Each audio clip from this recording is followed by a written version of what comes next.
So it's pretty clear to me that, at this point, we are not getting a Taunter's Tongue fix in Elden Ring. FromSoft's lack of response would seem to indicate that Taunter's Tongue is actually working as intended, therefore there's no reason for a patch to address it.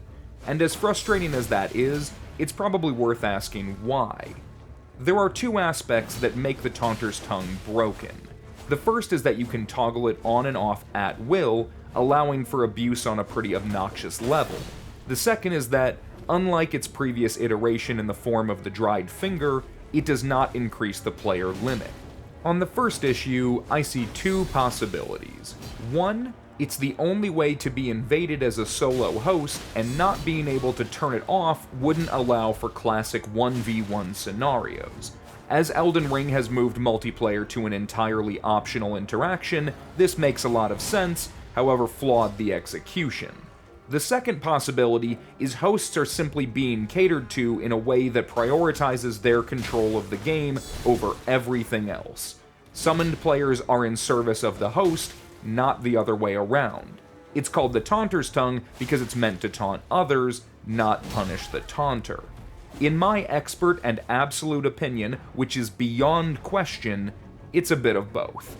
So assuming the reason for being able to toggle the tongue on and off at will is to allow for solo host invasions, which I begrudgingly accept, and that any abuse is acceptable in service of Elden Ring's dedication to accessibility and player freedom, we are left with a more pressing and impactful question. Why didn't we get a 6-player limit in the biggest, most expansive Souls game?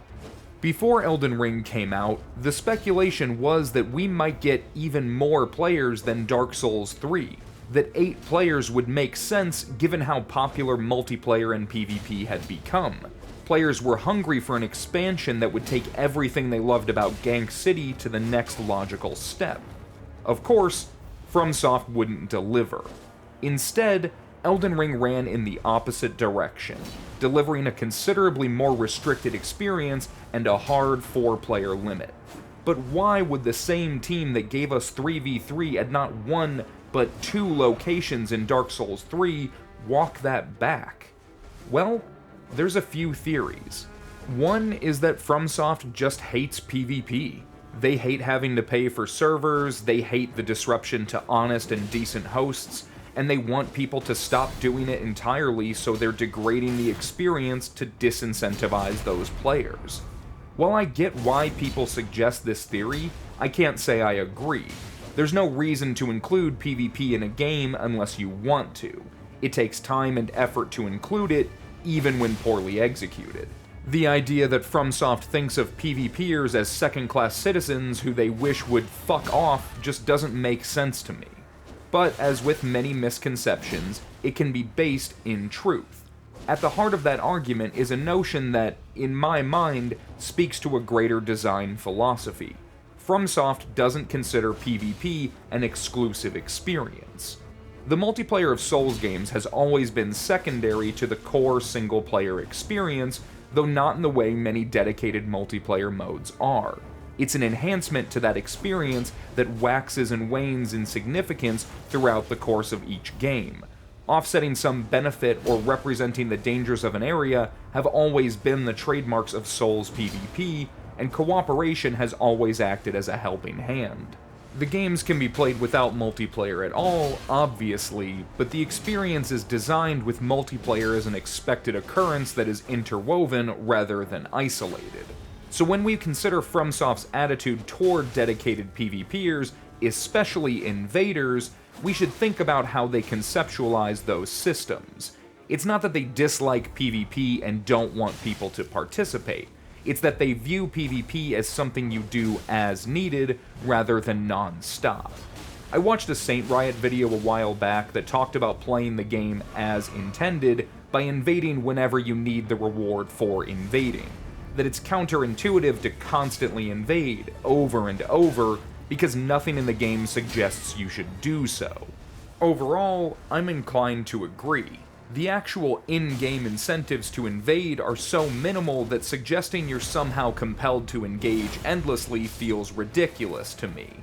They even went out of their way to include an arena where PvP is the first, last, and only objective, completely separate from the rest of the game, to try and cater to players who want that endless experience. Of course, the arena is both incredibly underdeveloped and hardly a substitute for invasions, so trying to treat it as a separate, isolated experience is far from their expertise. But generally speaking, invaders invade for the thrill of the fight. The rewards only sweeten the deal. And the reward for invading in Elden Ring is the same as cooperating. The game treats any complete multiplayer session as equivalent in this regard, meaning you're meant to take your pick as to how you'd like to stockpile rune arcs, and rune arcs alone. All other aspects of those interactions lack design consideration. Which brings me to another theory.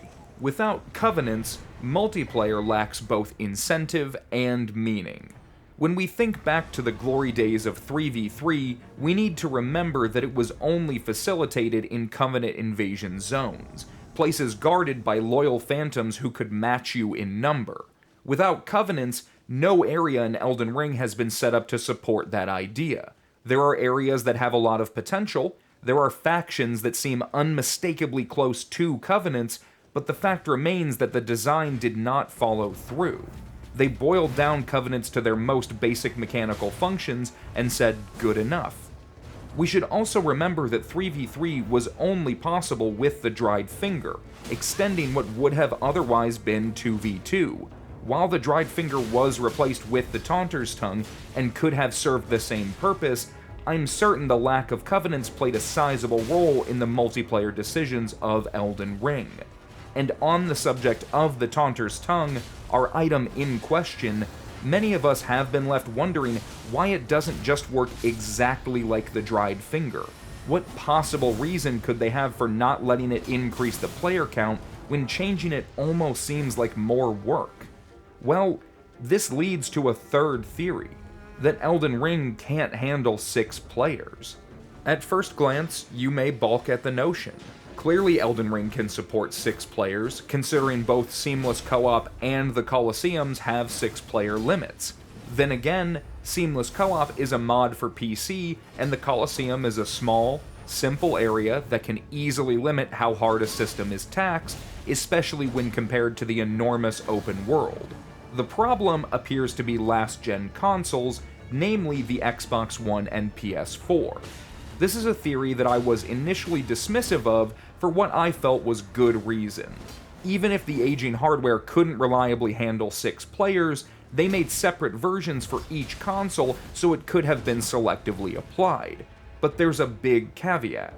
Elden Ring supports crossplay between family consoles, meaning all Xbox players can play together and all PlayStation players can play together. If one version supported 6 players and another didn't, crossplay likely wouldn't be an option or, at the very least, cause complications. And when the decision is between crossplay for a low adoption new console and the already promised previous generation, or a 50% increase to niche multiplayer, it makes sense why they did what they did.